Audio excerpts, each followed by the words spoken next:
Yeah, right. There's so much that happened, but I'm just gonna make a quick video update here. What happened was the file was opened and closed really, really quickly. I think somebody caught wind of this, and they you know they said, "Why did you give this guy a a file number?"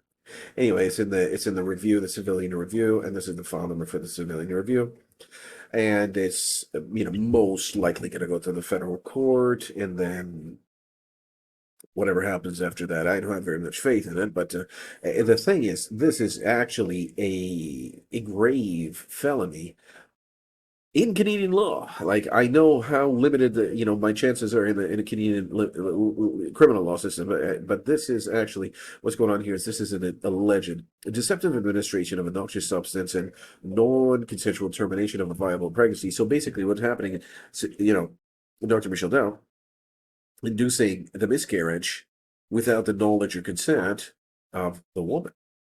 All right, so but this is the nuttiest thing that has I've no, I've seen a lot of nutty things, and this isn't the nuttiest thing that I've ever seen, but this is certainly up there. It can certainly be on the top five.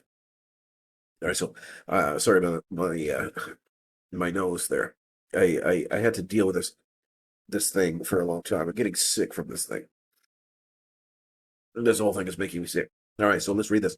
So the investigator treated the alleged victim's lack of awareness of pregnancy laws as proof that no deception occurred. This is illogical. Successful deception, by definition, results in the deceived person remaining unaware. So where does it say that you have to educate this person that they've been deceived, right? Where's this saying that you have to educate this person that they've been deceived? And so many times I've tried to educate people. I say, listen, it causes this induces a miscarriage. It doesn't, it really doesn't. That's how you feel, but they will never be educated on the fact, right? So where does it say in the law that you have to educate these people in order for a conviction to be viable? I mean, that's nonsense. Treating continued ignorance as exculpatory evidence improperly rewards the effectiveness of the alleged deception and undermines the very concept of informed consent. So this is the same kind of lines that they had in the previous the College of Physicians and Surgeons of Nova Scotia. This is the same kind of not illogical mindset that if Dr. Michel Dow deceives the patient or the victim, successfully, then no deception occurred, right? But it did, right? She is 100% deceived, right? She's deceived because she doesn't know that, number one, she was, administered a noxious substance that would cause the death of that viable pregnancy, and to this day, right? To this day, the woman is still deceived, right?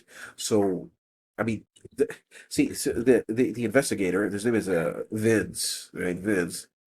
A lot more about this guy. I beg your pardon. Sorry about that. So Vince is beginning his investigation, and he's contacting the woman, and the woman says, "I never was pregnant. I never did get pregnant ever. Like it's really something that didn't happen." So this is evidence of deception. But he's saying, "Oh, it's she's saying it didn't happen, so that means that it didn't happen. So that means that John Michael here is doing a baseless claim or something like that. No, the baseless, claim is that the, that this very situation is not evidence of a deception. It's the exact evidence of a deception that you were, supposed to find, and you did find it. And here's the evidence sitting, looking at you in the face, you know, head on, going to ram into your face with like a freight train, gonna smash you in the face. And he says, no, there was no evidence. There's no evidence of a deception because first of all, that the person that has been deceived has to, number one, they have to figure it out that they've been deceived, and number two, they have to make a complaint.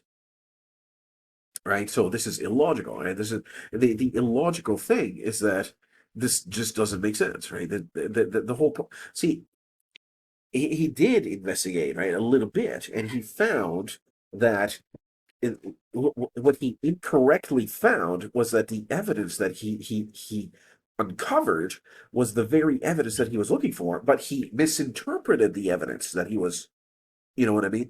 He misinterpreted that evidence as exculpatory, but it wasn't. It was the evidence that he was exactly looking for. The woman said, I just have these two children and they're fine and well, right? I never was pregnant. But the truth, the biological reality of the situation is she was pregnant with another third child. And she truly believes to this day the deception is very, very strong because Dr. Michel Dow is a wicked criminal, right? That she really was not never pregnant, and that this whole thing is worthy of a the file has been closed, and now we got to go around and we have to go to federal court and all this stuff to try to get.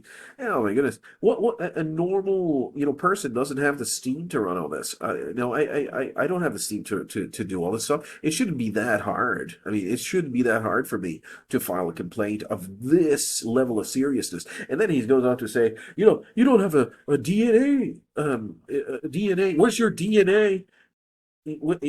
I told him, this pregnancy was viable. The DNA was successful as per the zygotic genome activation. The embryology textbooks is very, very clear that the DNA is fully complete, 50%. And I told him exactly like that, and he's like, "Where's your DNA report? Give me a DNA report." When he knows fully well that this DNA report would be very inconvenient. How can you even extract a a sample from that early of a pregnancy, right? How's that even how's that even possible when at the time, and I even told him that that was unaware of the pregnancy at the time, so it wouldn't have been but it would have been possible had we known of the pregnancy because the actual remains would have showed up in the discarded waste, and we would have been able to find it. It would have been there.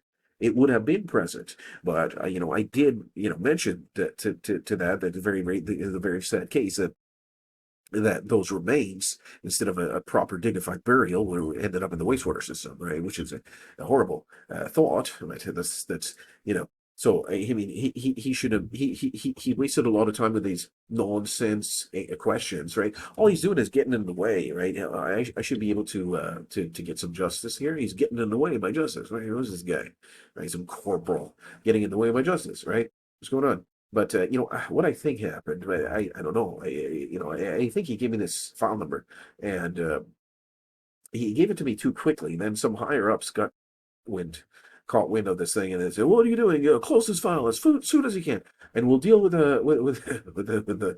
This is a civilian review, so I got the civilian review done, and then probably it's going to be a whole bunch of nonsense, and then we'll have to go to the federal court and all this stuff, which is going to be a whole bunch of nonsense, and then it's going to be right back to square one. Right. So then what's going to happen after square one? Right. This is you can't do that. You can't induce a miscarriage without consent and knowledge of the woman. You can't do that, right? A doctor can't induce the miscarriage without the knowledge and consent of the woman. Anyway, there's lots more material here. There's so much more to talk about, but I'm running out of steam. But it'll be all available in print. I was thinking about compiling all this stuff in a new book, but I don't know if I have the energy to do that right now. I got a fever. I don't feel so good, and I have to deal with this stuff when I have a fever. And oh man. Anyway, it's a real thing, right? Inducing the pregnancy, inducing the miscarriage of a pregnancy without the knowledge and consent of the woman. And that's a serious thing, man. That's a really, really. I mean, that's capital murder in any reasonable, criminal justice system. But this is oh, whatever, Morgenthaler. It messes everything up, right? So you want to go to Morgenthaler? Well, I'll give you this one because this is going to stick. I can guarantee that somewhere in some jurisdiction, somewhere in the world, this is a crime. I promise you it is. I promise you it is. And I promise you it's punishable by death, but I'm not going to go that far right now. I'm just going to try to get something done. This is a grave felony, man. This is a grave felony. I'll see you. Bye bye.